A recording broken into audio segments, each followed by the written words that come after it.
So first, what I have to say, I'll have to admit it wasn't very easy getting here this morning. There was rain predicted in the forecast this entire week. I had no idea if it was going to start today or if I was going to get here. And traffic is always congested, and of course it's cold in the mornings because it's March. So thankfully I just put on my $75 jacket, put in directions, and checked the weather on my $550 phone. And then I realized, oh, it wasn't going to rain. So I rode my $265 skateboard here. Now I know what you're thinking.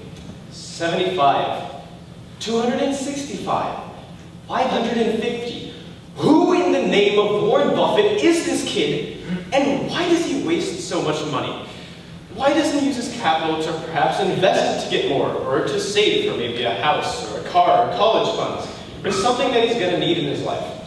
Well, besides already actually doing some of that, there's a little, or to be more accurate, extremely big thing that I take interest in called consumerism.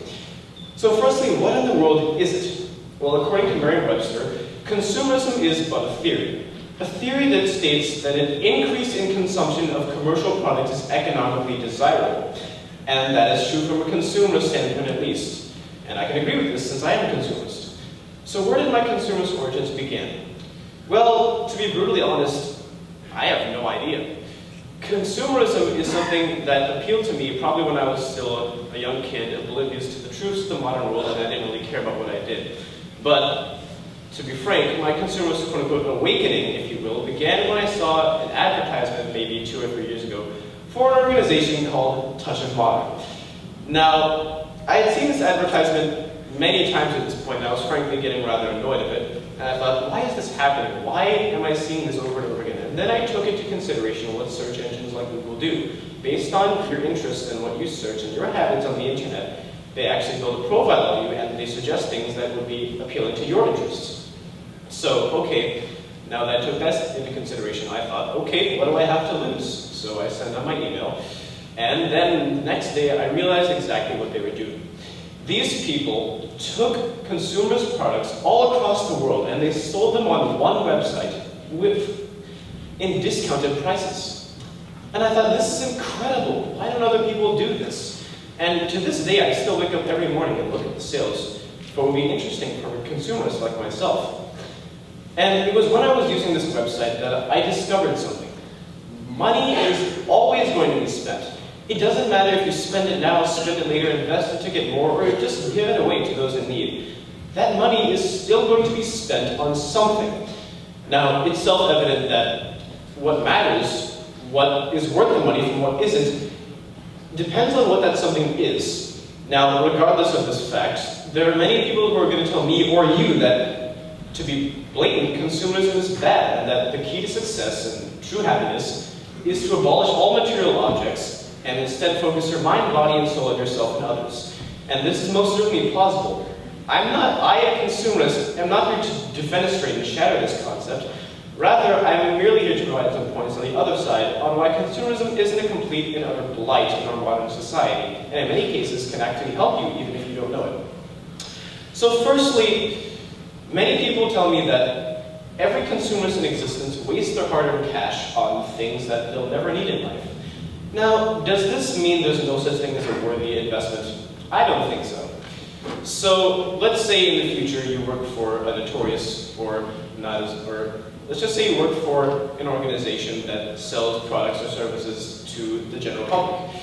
And let's say after the newest product or project is complete, they're getting a massive wave of benefit that affects you. Let's say over the next several months, your salary nets you maybe an extra $50,000 to spend, and you've been looking to buy a new car.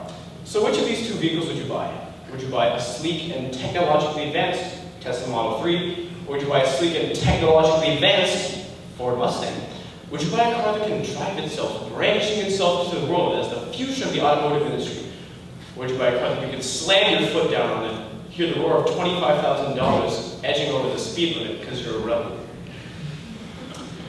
That aside, it's clear that one of these vehicles will help make your life better than the other, and I don't see that as a waste. I see that as an effective transaction that will benefit you and help make your life easier. After all, there is a reason that people are willing to wait up for hours and days, sometimes even weeks on end inside an Apple store for the newest cutting-edge iPhone as compared to the new BlackBerry, which I frankly thought never existed. So, continuing on, it's not just the companies and their product that make their lives better. Our entire lives would be completely different if consumerism never existed. If nobody bought the products or services that companies made, in terms of revenue, they would go nowhere. And effectively, at the stock market, they would be completely worthless. And that would change our lives as we knew it. For example, if no one ever bought that new TV, or a VR headset, or a drone, or a computer, or a tablet, or a laptop, etc., what would happen to the Apple Store in downtown? Gone. How about the Microsoft Store in Stanford Shopping Center? Vanished. How about DJI, one of the world's leading photography brands? I'll let you take this one away. It's just DJI. So, if the ways of the consumers really do come to an end, I'm sure we can say the same about the entire capitalist economy that we live in today.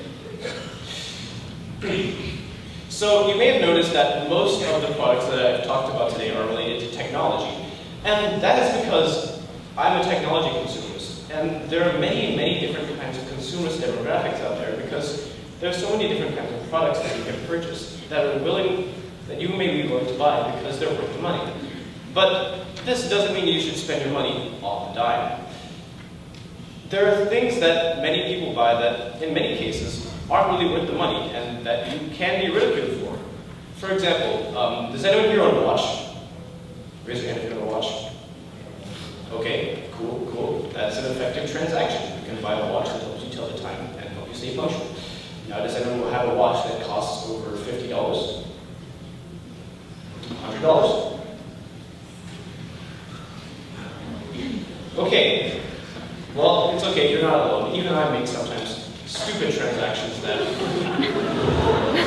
I've been ridiculed for and I have felt bad about. Let me give you an example. Near my birthday, there's this thing that I wanted to buy for quite a while, and I have it here. I'm not sure if you can see this, but this is a 1/2 inch by 1/2 inch cube made of 95% pure tungsten. Now let me give you some stats about this cube. It's nearly impossible to melt because of its high lattice energy, or enthalpy, and the 1-inch version weighs about 1,000 grams, meaning that this version weighs about 111 grams, which is actually rather dense for its scale. Now, besides all the statistics, I'll have to admit, this has no purpose at all. So the only reason why I bought it is because I'm so fascinated by how useless it is. Now, unfortunately, this is all the general public thinks I do. From complete strangers to close friends of mine, everyone thinks that I just waste my money on things that I won't need in life. Now, what I'm trying to get across here is that, to quote famous investor and entrepreneur Ty Lopez, I don't keep the tungsten cube for materialistic purposes. I keep it as a reminder. A reminder that what consumers should expect in products are the opposite of what the tungsten cube is. Consumers should buy things that work well for them, that function well for them and make their lives better.